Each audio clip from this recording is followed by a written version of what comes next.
नमस्कार. घरगुती भोजन या चॅनलमध्ये तुम्हा सर्वांचं अगदी मनापासून स्वागत आहे. आज आपण कोबीमध्ये रवा मिक्स करून अतिशय भन्नाट आणि पौष्टिक अशी रेसिपी बनवणार आहोत, जी की तुम्ही याच्या अगोदर कधीही बनवली नसेल.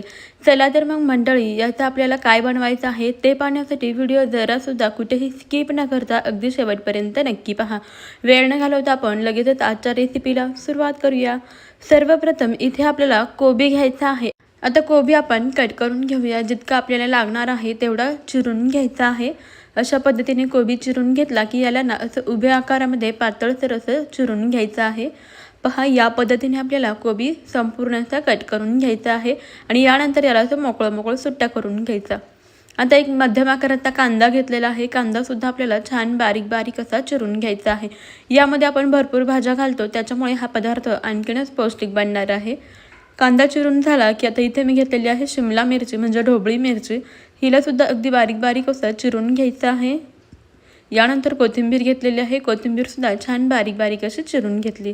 एका मोठ्या भांड्यामध्ये कोबी घ्यायचा, याच्यामध्ये रवा घालायचा. यामध्ये तुम्ही जाड किंवा बारीक कोणत्याही प्रकारचा रवा वापरू शकता. सर्व रवा आपल्याला कोबीमध्ये मिक्स करून घ्यायचा आहे. रवा कोबीमध्ये घालायचा आणि मग हाताने याला व्यवस्थित असं मिक्स करून घ्यायचं. म्हणजे काय होतं, कोबीमध्ये जराशा प्रमाणामध्ये पाण्याचा अंश असतो, त्यामुळे त्या पाण्यामध्ये हा रवा व्यवस्थित असा भिजला जातो. त्यामुळे अगोदर व्यवस्थित आपण रवा कोबीमध्ये मिक्स करून घेऊयात. रवा पहा कोबीमधल्या पाण्यामध्ये व्यवस्थित असा मिक्स होतोय. सर्व छान व्यवस्थित असं मिक्स करून घ्यायचं. यानंतर आपल्याला यामध्ये आणखीन काही जिन्नस घालायचे आहेत, जसे की आपण चिरून घेतलेल्या सर्व भाज्या, जसे की कांदा, शिमला मिरची, कोथिंबीर, या भाज्या आपल्याला याच्यामध्ये घालायच्या. याच्यामध्ये तुम्ही गाजर, बीटसुद्धा घालू शकता. आता चला, भाज्या घातल्या की यामध्ये 1 चमचा लाल तिखट घालायचं आहे, थोडीशी हळद घालायची, चवीप्रमाणे मीठ घालायचं आहे, थोडेसे जिरे घालायचे आणि मग हातावरती थोडासा ओवा घ्यायचा. ओवा व्यवस्थित असं चोळून याच्यामध्ये घालायचा. थोडीशी कसुरी मेथी घ्यायची, तीसुद्धा व्यवस्थित अशी चोळून आपल्याला याच्यामध्ये घालायची, म्हणजे आपल्या पदार्थाला खूप छान अशी टेस्ट येते.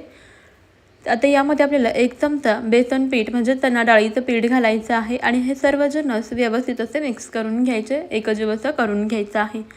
तर मंडळी, तुम्ही आपला आजचा हा व्हिडिओ कोणत्या शहरातून किंवा मग कोणत्या गावातून पाहत आहात ते मला कमेंटमध्ये नक्कीच कळवा, म्हणजे मलासुद्धा समजेल की आपल्या घरगुती भोजनचे पौष्टिक आणि युनिक अशा रेसिपीज कुठपर्यंत पोहोचतात.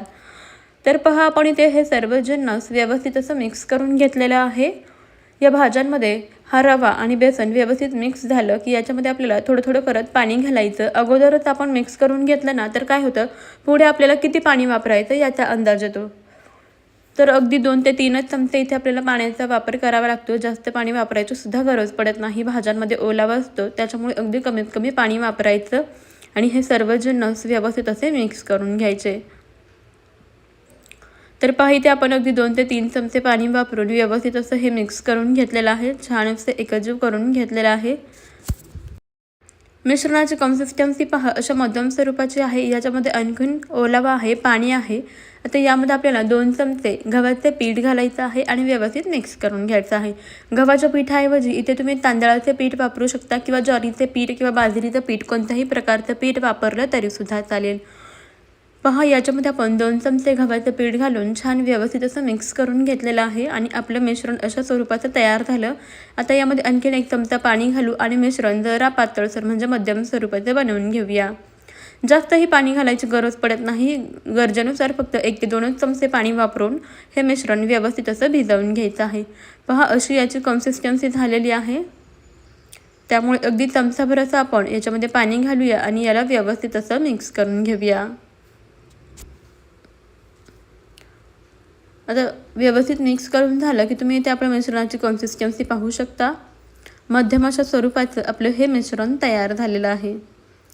तर यापासून आज आपण थालीपीठ बनवणार आहोत, किंवा याला तुम्ही पराठासुद्धा म्हणू शकता. तर त्यासाठी काय करायचं, गॅसवरती लगेचच पॅन ठेवायचा. पॅन गरम झाला की त्याला ना तेल किंवा तूप लावून घ्यायचं आहे. तयार केलेलं कोबीचं मिश्रण थोडंसं पॅनवरती ठेवून हाताला पाणी लावायचं आणि याला व्यवस्थित असं थापून घ्यायचं. जरासं पसरवून घ्यायचं आणि याला छान गोलाकार बनवून घ्यायचं आहे. जास्त जाड पण नाही, जरा पातळसर स्वरूपाचं हे थालीपीठ आपल्याला घालायचं आहे. आता याच्यावरती झाकण ठेवूया. मध्यम गॅसवरती आपण याला व्यवस्थित असं भाजून घेऊया. 3 ते 4 मिनिटानंतर याच्यावरचं झाकण काढायचं आहे. वरच्या बाजूने थोडंसं तेल लावून घ्यायचं आहे आणि आता आपण हे थालीपीठ किंवा हा पराठा पलटी करून घेऊया. पहा खालच्या बाजूने व्यवस्थित असा भाजला गेलेला आहे. आता दुसऱ्या बाजूने सुद्धा याला आपण छान असं भाजून घेऊया. पहा इथे आपण दोन्ही बाजूनी हा पराठा व्यवस्थित असा भाजून घेतलेला आहे. आता याला लगेचच काढून घेऊया. छान सोनेरी लाल रंग येईपर्यंत भाजून घेतलं. आता याच पद्धतीने मी इथे तुम्हाला आणखीन एक पराठा बनवून दाखवते. तर यासाठी आपल्याला कोणतीही पूर्वतयारी करावी लागत नाही. अगदी मनात येईल तेव्हा आपण हे थालीपीठ बनवू शकतो. बनवायलाही सोपं आहे आणि खायला सुद्धा पौष्टिक आहे. जर घरामध्ये कोणी कोबीची भाजी खात नसेल तर त्यांना तुम्ही हे कोबीचे असे पौष्टिक थालीपीठ एकदा नक्की बनवून द्या. पहा मग नक्कीच सर्वजण कोबी न आवडणारे सुद्धा हे थालीपीठ आवडीने खातील. लहान मुलांना तुम्ही टिफिनसाठी सुद्धा हे थालीपीठ बनवून देऊ शकता किंवा सकाळच्या संध्याकाळच्या छोट्या मोठ्या भुकेसाठी नाश्त्यासाठी हे थालीपीठ अतिशय परफेक्ट आणि चविष्ट आहे. पहा इथे आपण दुसरं थालीपीठसुद्धा अगदी व्यवस्थित असं भाजून घेतलेलं आहे. छान मध्यम गॅसवरती याला खमंग असं भाजून घ्यायचं म्हणजे चवीलासुद्धा खूपच भन्नाट लागतं. तर मी घेतलेल्या साहित्यांमध्ये आपल्या मध्यम आकाराचे 3 थालीपीठ तयार होतात. तुम्हाला जास्त व्यक्तींकरता बनवायचं असेल तर तुम्ही इथे साहित्याचे प्रमाण वाढवून घेऊ शकता. वजन कमी करण्यासाठी सुद्धा हे थालीपीठ खूपच उपयोगी आहे. जास्तीत जास्त भाज्या वापरल्यामुळे वजन कमी होण्यासाठी सुद्धा खूपच मदत होते. जर तुम्हाला वजन कमी करायचं असेल तर असे थालीपीठ तुम्ही नक्कीच बनवून पहा. इथे आपण तिसरं थालीपीठसुद्धा अगदी व्यवस्थित असं भाजून घेतलेलं आहे. जितकं याला कमी गॅसवरती भाजून घ्याल ना मध्यम गॅसवरती तितकंच हे छान भाजलं जातं आणि चवीलासुद्धा खूपच खमंग आणि रुचकर लागतं. इथे आपले सर्व कोबीचे थालीपीठ तयार झालेले आहेत. हे थालीपीठ जितके दिसायला सुंदर दिसतात ना तितकेच चवीलाही खूपच भारी झालेले आहेत. अगदी मस्त खमंग असे आपण हे थालीपीठ भाजून घेतलेले आहेत. तुम्ही सुद्धा अशा पद्धतीने कोबीचे थालीपीठ नक्कीच बनवून पहा. हे थालीपीठ तुम्ही दहीसोबत सर्व करू शकता किंवा तुमच्या आवडीच्या इतर कोणत्याही चटणीसोबत सर्व करू शकता किंवा असेच खाल्ले ना तरीसुद्धा चवीला खूपच भन्नाट लागतात.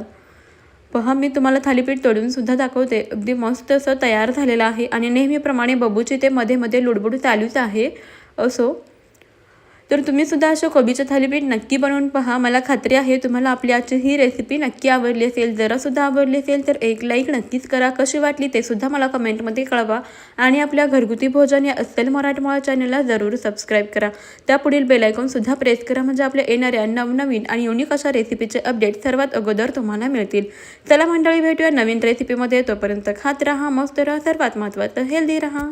व्हिडिओ शेवटपर्यंत पाहिल्याबद्दल धन्यवाद. चला तर मग बाय बाय.